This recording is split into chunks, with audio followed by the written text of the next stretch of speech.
Olá pessoal, professor Aldinei por aqui. Mais uma vez, muito obrigado aí por apertar o play para a nossa videoaula. Hoje, sobre soma e produto das raízes da função quadrática e também a forma fatorada e o conjunto imagem dessa função. Vamos lá então?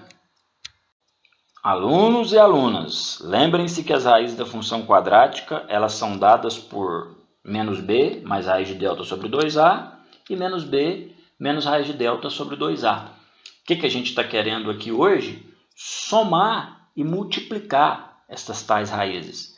Vamos chamá-las aí de x1 e x2, e para somar e multiplicar essas duas raízes, eu vou substituir então o x1 e o x2 pelas relações que a gente acabou de apresentar. E aí na hora que eu vou executar essa soma aqui, de cara a gente percebe que a soma desse menos raiz de delta e esse mais raiz de delta permite que a gente cancele os dois. Agora, menos b e menos b não é cancelamento. São sinais iguais, a gente soma e conserva o mesmo sinal. Por isso que eu vou ter aqui menos 2b. 2a a gente conserva, porque na soma de fração o denominador é conservado. Olha outra coisinha que a gente pode fazer aqui. Simplificar o 2 com o 2.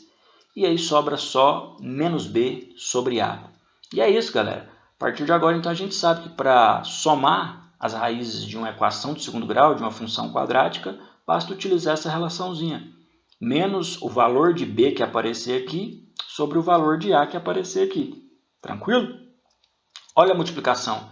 Processo parecido. Mas como é uma multiplicação, a gente tem que lembrar de alguns detalhes, hein? Isso aqui, por exemplo, a gente observa que é muito parecido com o de cá. É uma diferença e é uma soma com os mesmos termos. A gente pode usar então aquela propriedade do produto da soma pela diferença, onde você pegava o quadrado do primeiro termo menos o quadrado do último termo aqui. Então, o quadrado deste daqui daria b ao quadrado. O quadrado do último daria raiz de delta ao quadrado. Já nos denominadores, a multiplicação 2a vezes 2a, a gente pode escrever como 2a elevado ao quadrado. Resolvendo mais algumas coisinhas aqui, porque dá para resolver, a gente pode, por exemplo, fazer aqui um cancelamento da raiz com o expoente 2. A gente conhece essa propriedadezinha aí. Outra coisa que eu posso fazer é pegar 2 e elevar ao quadrado, pegar a e elevar ao quadrado, e teremos isso daqui, ó. b ao quadrado continuou. Aqui, como houve um cancelamento, sobrou só o delta, então a gente já vai substituir ele pela fórmula que a gente já conhece do discriminante delta. Essa formulazinha, b ao quadrado menos 4ac. Agora 2 ao quadrado dá 4, a ao quadrado dá a ao quadrado. Vamos ver se dá para fazer alguns cancelamentos. Olha aqui que beleza, b ao quadrado cancela com menos b ao quadrado. Simplificamos aqui esse 4 com esse 4. Simplificamos esse a com o expoente 2, porque isso aqui viraria a vezes a. Então, cancelaria um a com o outro a, sobraria apenas a letra a aqui no denominador. Fechando aqui então, vamos ver o que sobrou. Aqui não tem mais a, aqui não tem mais 4, aqui não tem mais b ao quadrado, não tem. Tem esse menos, tem esse menos. Então, menos e menos dá mais. Mais c. Sobre o que sobrou aqui, só a letra a. Olha que beleza, então, a gente tem aí C sobre A representando o produto das raízes de uma equação de segundo grau, de uma função do segundo grau. Pega o valor de C que aparecer aqui sobre o valor de A que aparecer por lá. Mas para quê, Para que a gente usa aí essas relaçõezinhas? Olha esse pense nisto que o nosso livro propôs para a gente na página 101. Pede para resolver mentalmente essa equação de segundo grau, e essas duas formulazinhas vão ajudar a gente, galera. Muita gente já vai pensar, mas por que eu não vou usar a equação, a formulazinha de Bhaskara? Por que não utilizar ela? Tudo bem, você pode até utilizar ela, mas a gente tem aqui agora uma outra maneira que talvez seja mais simples, que é pensar. Eu quero duas raízes dessa equação, e sei que se eu pegar menos b e colocar sobre a, vai dar o resultado da soma dessas duas raízes. Então vamos lá, menos b sobre a. Olha o b aqui, ó. Ele é negativo.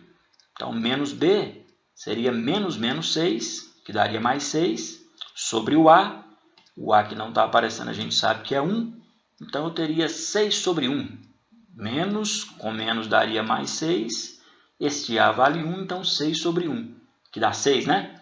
E esse aqui, C, que está aqui, este é o termo C, sobre A, então 8 sobre 1. 6 sobre 1, 8 sobre 1, a gente pode resumir e colocar aí 6 e 8. Estou procurando, então, valores de x nessa equação, que quando eu somo dá 6 e quando eu multiplico dá 8.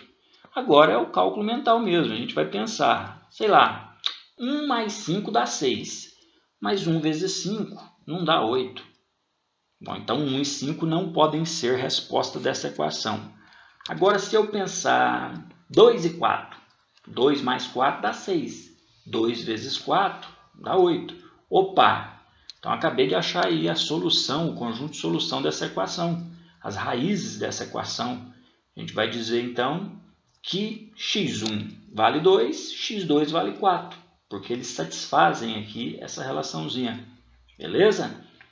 Cálculo mental utilizando a soma e o produto das raízes. Beleza? É isso aí.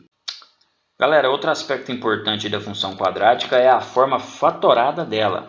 Fatorada, fatores, multiplicação, né? E é isso. A gente pode escrever uma função quadrática também nessa forma que você está vendo aí, ó. Y igual a A, que multiplica x menos x1. Lembrando que esse x1 aqui e esse x2 são as raízes, né? Que multiplica x menos x2.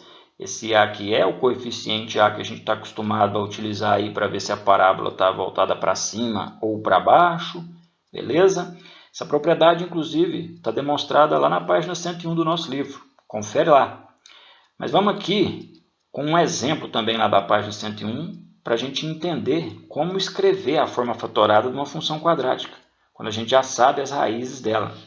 No caso aí, né, as raízes são menos 1 e 3, essa é a função quadrática. A gente já pode observar bem ali que o A, ele está aqui, ó, ele vale 1. Então, substituindo aqui nesta forma fatorada, todas essas informações, a gente ia ter isso. No lugar do A, coloquei 1. No lugar do x1, coloquei menos 1. No lugar do x2, coloquei 3. Lembrando que esse menos aqui e esse menos aqui já são da fórmula. Joguinho de sinal aqui vira mais, aqui não tem jogo de sinal. Se a gente multiplicar isso por 1, não vai alterar em nada, né? O que vai acontecer é que vai sobrar só isso. X mais 1 vezes x menos 3.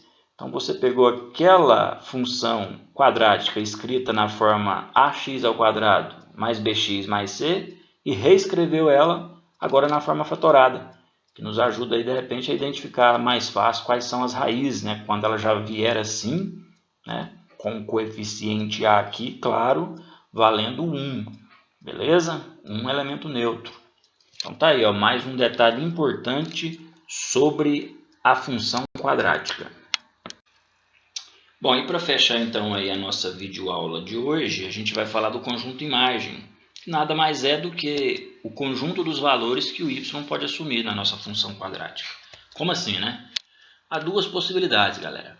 Quando a é maior do que zero, olhando a nossa parábola aqui, a gente vai ver que os valores que o y pode assumir nela, como assim, né? Valor que y pode assumir. Se eu marcar um ponto aqui nessa parábola, outro ponto, outro ponto, outro ponto, tanto no ramo de lá quanto no ramo de cá, a gente vai perceber que esses y são sempre valores maiores ou iguais ao y vértice.